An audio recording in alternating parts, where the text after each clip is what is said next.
Hello, A Push. Um, it's Brandon. Today we are going over something a little bit different. Um, we are about to enter the period 4 of A Push history. And period 4 through 7 is the largest period of not only the biggest part of American history between 1800 to present day, but it's the most focused on the A-Push exam. So we are a little behind, so I want to give you an overview before we started working and tackling some of these assignments, some of these issues. So you see my screen, you don't see me, I'm sorry. And I just want to give you a quick deep dive on the overview and what we are looking, the summary as it calls itself. So, key questions. The first one is, key tensions emerge in this period between nationalism, so the idea of the nation as a whole, versus sectionalism, versus different sections of the country, and traditionalism versus modernism. By the end of this period, was the nation more nationalistic or sectionalized, traditional or modernist? And the second key question is, to what extent did the branches of government expand beyond the counters of the Constitution in this period? When were these expansions of power oriented? So we already see one example of this week when we talked about Thomas Jefferson and the Louisiana Purchase. If there's more, what extent did they justify it, and is that warranted? During this period, did America move closer to or further from ideals set forth in the Declaration of Independence? So we are only a few years, about 40 years from the American Revolution at this point in the Declaration of Independence. So did we shift, did our ideals shift? The first half of the century is often heralded as being the most democratic period than the preceding years. In what ways was America more of a democracy by the 1840s than it had been in the 1790s? I think these two questions are very much related, because it said, did America move closer to the ideals? And some say these years are more democratic. And isn't that the ideals exposed in the Declaration of Independence? Are the reputations of each president in this period warranted?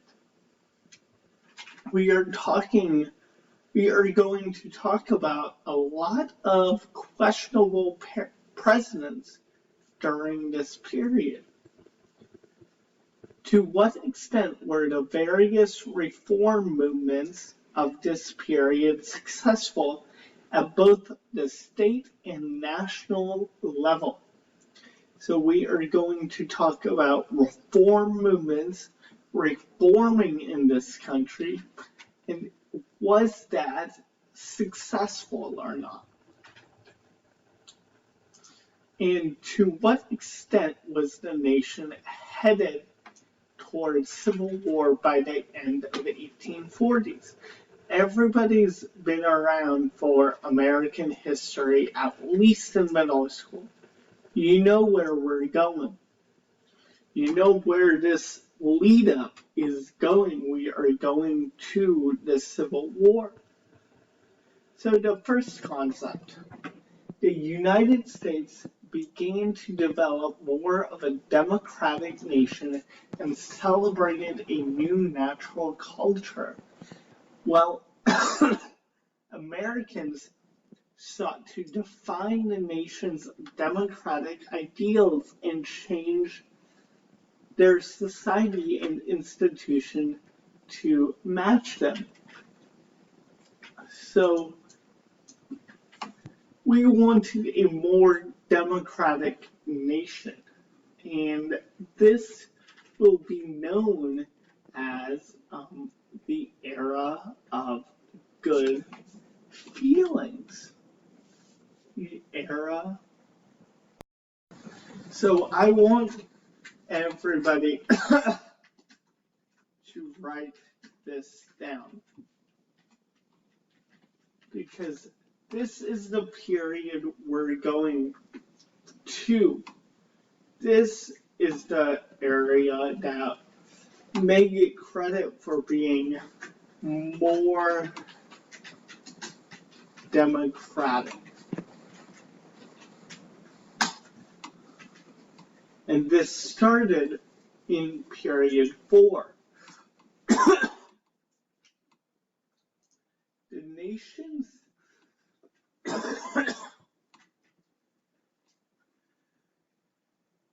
So in the early 1800s, national political parties continued to debate issues such as tariff, powers of the federal government, and relationships with European powers. Supreme Court decisions established a primacy of judiciary in determining the meaning of the Constitution and asserted that federal laws took precedent over state laws. We get the term judicial review in this period, and this contributed to the powers of national government. Everybody wanted a strong national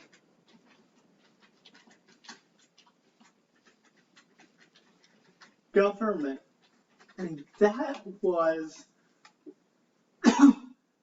largely what the era of good feelings was, a strong national government. New political parties arose, led by Andrew Jackson, the Democrats and Whigs. And the regional interest often trampled national concerns. So also what's going on is sectionalism.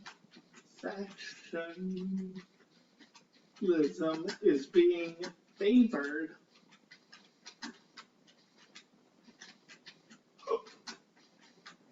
over federalism. nationalism, I mean.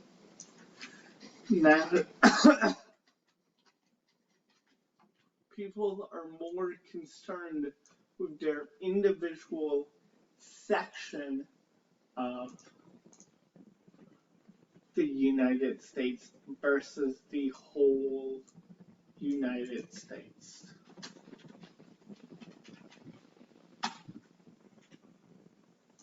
South, west, and east.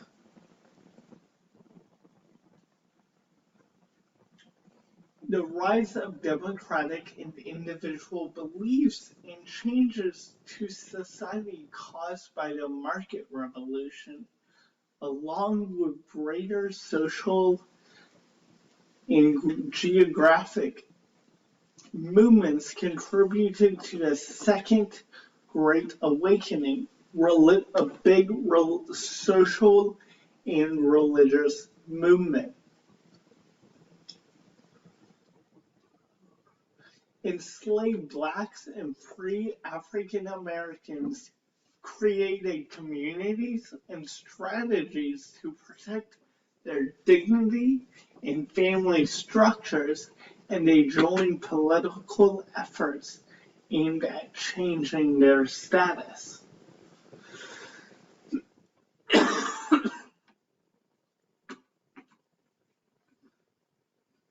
So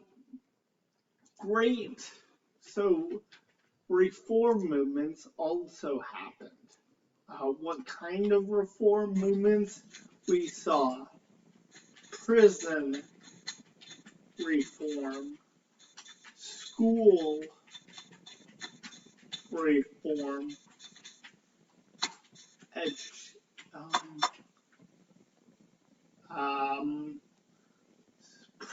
mental illness reform,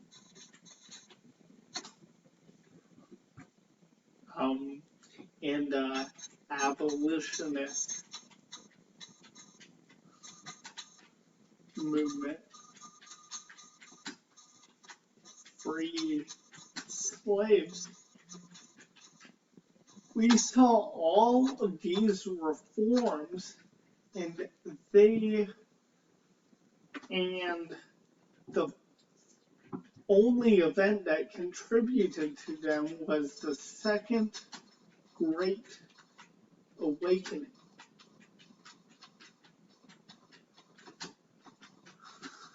Americans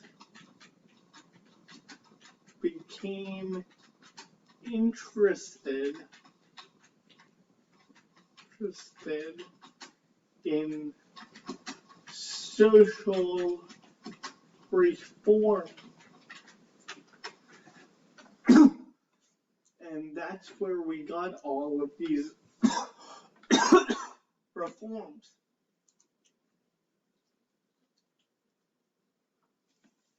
And all of these American national identities, the Constitution, how does the Constitution affect values, politics, and society? Different relationships, sectional relationships, because this is what I am talking about, sectionalism.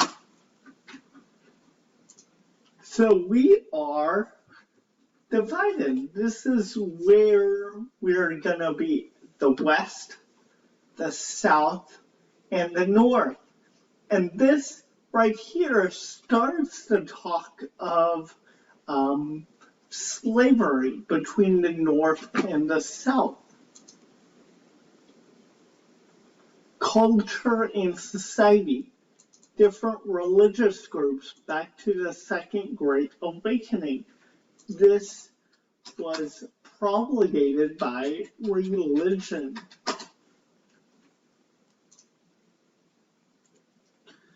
Women's rights and gender roles, how that affects society.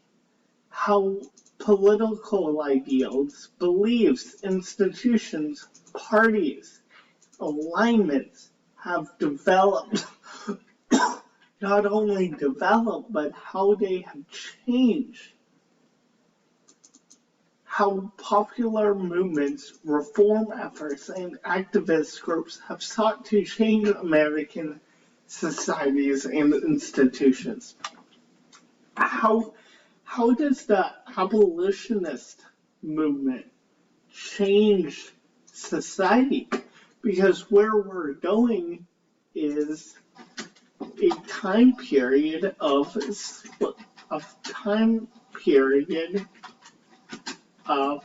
North versus South on the issue of slavery. How that affects society. How patterns of exchange, markets, private enterprises have developed.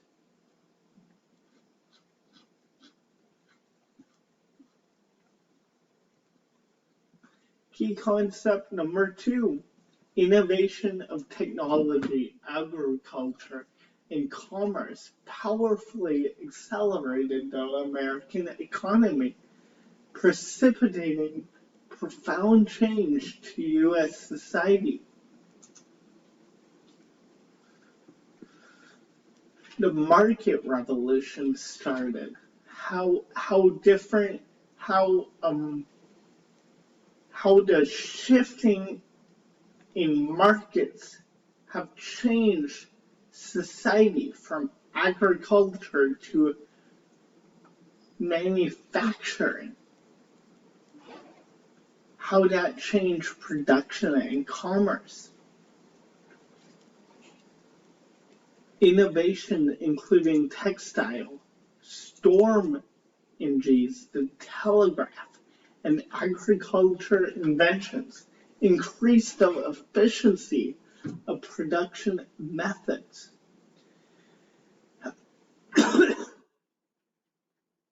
The development of roads, canals, railroads largely increased independence. And we can see even today that roads and railroads and transportation is so important when it comes to moving goods around and how that affects society, the supply and demand concept. Transportation networks linked the North and Midwest more closely than either was linked to the South. This is going to be a big one when we start talking about people like Henry Clay and those types of people.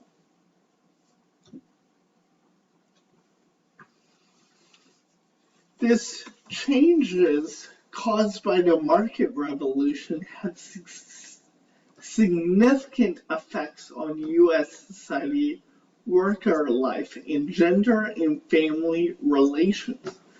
More people are going to work.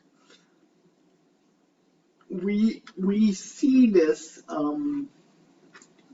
change from small agriculture type living and trading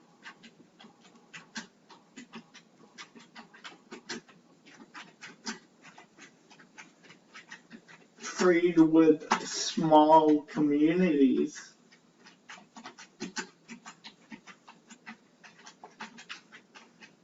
to being able to trade with globally. And it's not like we haven't done this, didn't think about this before. We didn't need to because we were a small agricultural community in some points. And that's what Okay. Economic development shaped settlement and trade patterns, helping to unify the nation and encouraging the growth of different regions. This is how sectionalism will play a part. How did this affect? How did the market revolution affect this? How did transportation affect the North, the South, the West? Why is more railroads going from here to here and not from here to here? What is making the South so economically independent? That stuff. This is the same thing. How did different groups affect places? The U.S. interest in increasing foreign trade and expanding its national borders shaped. So when we talked about the Louisiana Purchase, I talked about this. The quote is called Manifest Destiny. And if you don't have this written down, write this down. Manifest Destiny is the 19th century doctrine or belief that the expansion of the U.S. throughout the American continent was both justified and inevitable by God. And this is the picture most commonly portrayed with Westward Expansion. It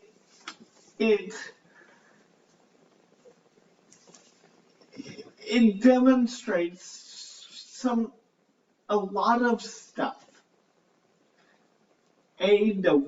This is moving from the east to the west.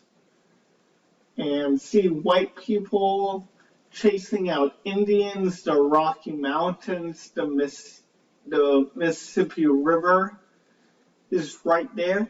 We want to go from the Atlantic Ocean to the Pacific Ocean, coast to coast.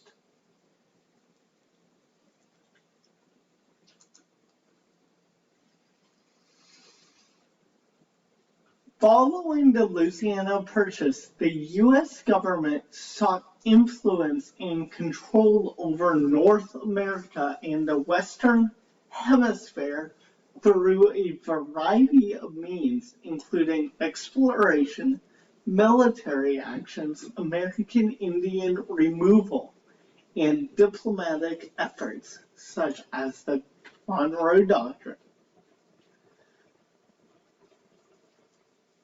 Foreign settlers tended to champion expansion efforts, while American Indian resistance led to a sequence of war and federal control and relocate American Indian populations. That's what we are going to talk about. Some of the most darkest days of American history.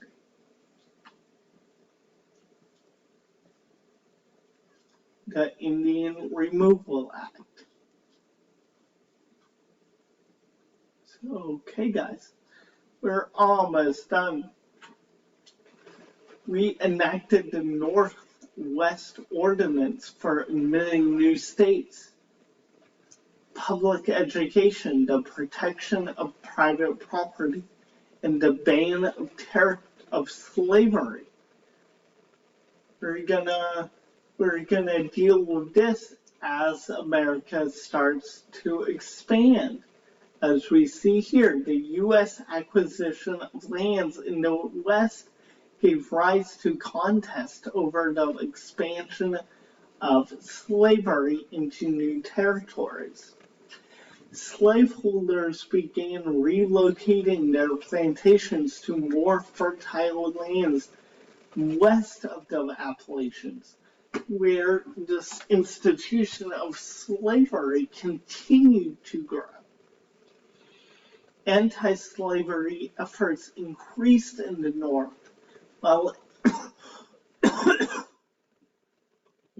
in the South, although the majority of Southerners owned no slaves, most leaders argued that slavery was a part of the Southern way of life. And that's what we are going to wrestle with in this dark day of United States history. And this is an important... Trisha decided that... Hold on.